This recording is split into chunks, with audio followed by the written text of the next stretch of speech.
Mr. President, ladies and gentlemen, our negotiations have been held in a constructive atmosphere of mutual respect.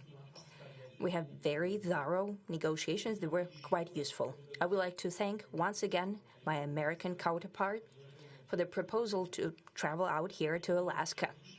It only makes sense that we've met here because our countries, though separated by the oceans, are close neighbors. So when we've met, when I came out of the plane and I've said,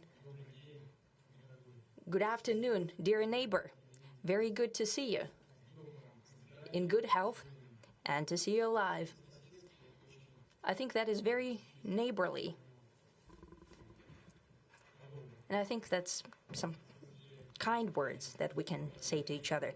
We're separated by the Strait of Bering, though there are 2 islands only between the Russian island and the U.S. island. They're only 4 kilometers apart. We're close neighbors, and it's a fact. It's also important that Alaska has to do with our common heritage, common history between Russia and the U.S., and many positive events have to do with that territory. Still, there is tremendous cultural heritage back from the Russian America. For example, Orthodox churches and a lot of more than 700 geographical names of Russian origin. During the Second World War, it was here in Alaska that was the origin of the legendary air bridge for the supply of military aircraft and other equipment under the Lend-Lease program. It was a dangerous and treacherous route over the vast emptiness of ice. However, the pilots of both countries did everything to bring closer the victory. They risked their lives and they gave it all for the common victory. I was just in the city of Magadan in Russia, and there is a memorial there dedicated to the Russian and the U.S. pilots. And there are 2 flags, the U.S. flag and the Russian flag. And I know that here as well there is such a memorial. There is a military burial place several kilometers away from here. The Soviet pilots that buried there who died during that dangerous mission. We're thankful to the citizens and the government of the U.S. for carefully taking care of their memory. I think that's very worthy and noble. We'll always remember other historical examples when our countries defeated common enemies together in the spirit of battle camaraderie and allyship that supported each other and facilitated each other. I'm sure that this heritage will help us rebuild and foster mutually beneficial and equal ties at this new stage, even during the hardest conditions. It is known that there have been no summits between Russia and the U.S. for 4 years, and that's a long time. This time was very hard for bilateral relations, and let's be frank, they have fallen to the lowest point since the Cold War. I think that's not benefiting our countries and the world as a whole. It is apparent that sooner or later we had to amend the situation to move on from the confrontation to dialogue. And in this case, a personal meeting between the heads of state has been long overdue, naturally under the condition of serious and painstaking work, and this work has been done in general. Me and President Trump have very good direct contact. We've spoken multiple times. We spoke frankly on the phone. And Special Envoy of the President, Mr. Witkoff, traveled out to Russia several times.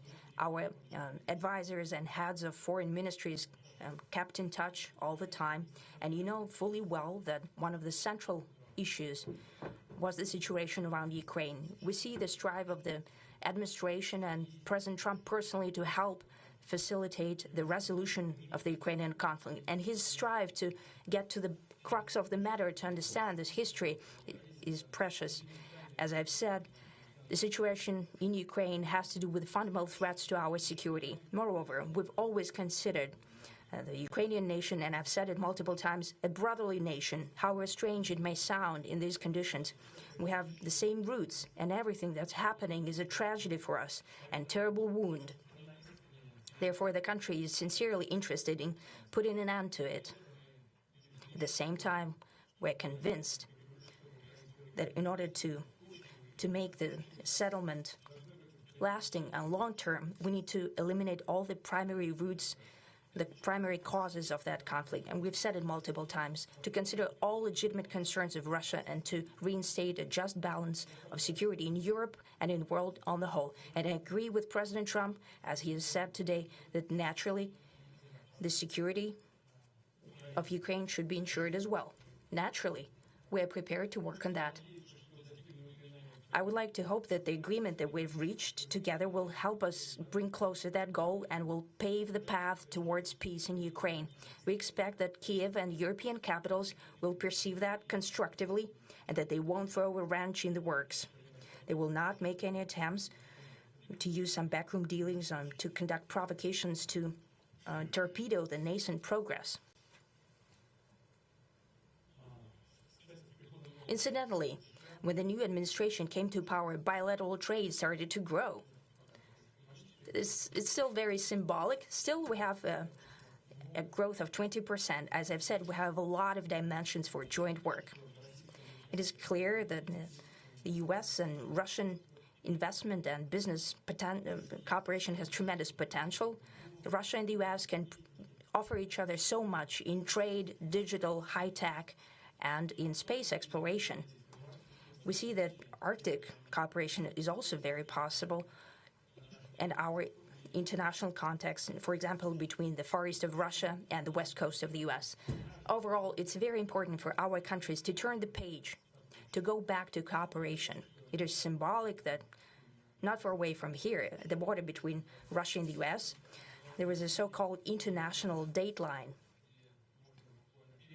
I think you can step over, literally, from yesterday into tomorrow. And I hope that we'll succeed in that, in political sphere. I would like to thank President Trump for our joint work, for the well-wishing and trustworthy tone of our conversation. It's important that both sides are result-oriented, and we see that the President of the U.S. has a very clear idea of what he would like to achieve. He sincerely cares about prosperity of his nation. Still, he understands that Russia has its own national interests. I expect that today's agreements will be the starting point, not only for the solution of the Ukrainian issue, but also will help us bring back business-like and pragmatic relations between Russia and the U.S. And in the end, I would like to add one more thing. I'd like to remind you that in 2022, during the last contact with the previous administration, I tried to convince my previous American colleague that the situation should not be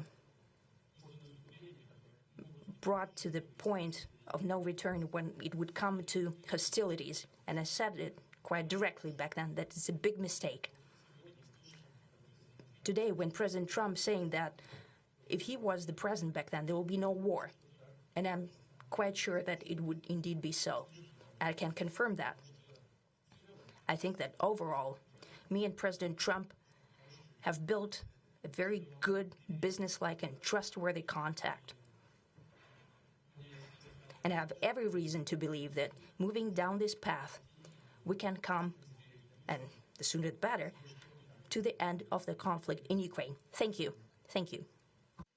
Well, thank you very much, Mr. President. That was very profound, and I will say that I believe we had a very productive meeting. There were many, many points that we agreed on, most of them, I would say, a couple of big ones that we haven't quite gotten there, but we've made some headway. So there's no deal until there's a deal. I will call up NATO in a little while. I will call up the various people that I think are appropriate, and I'll, of course, call up President Zelensky and tell him about today's meeting. It's ultimately up to them. They're going to have to agree with what Marco and Steve and some of the great people from the Trump administration who've come here, Scott and John Radcliffe, thank you very much. But we have some of our really great leaders. They've been doing a phenomenal job. We also have some tremendous Russian business representatives here, and I think, you know, everybody wants to deal with us. We've become the hottest country anywhere in the world in a very short period of time, and we look forward to that. We look forward to dealing. We're going to try and get this over with. We really made some great progress today. I've always had a fantastic relationship with President Putin, with Vladimir. We had many tough meetings, good meetings. We were interfered with by the Russia hoax that made it a little bit tougher to deal with, but he understood it. I think he's probably seen things like that during the course of his career. He's seen it all, but we had to put up with the Russia hoax. He knew it was a hoax, and I knew it was a hoax, but what was done was very criminal. But it made it harder for us to deal as a country in terms of the business and all of the things that we'd like to have dealt with. But we'll have a good chance when this is over. So just to put it very quickly, I'm going to start making a few phone calls and tell them what happened. But we had an extremely productive meeting, and many points were agreed to.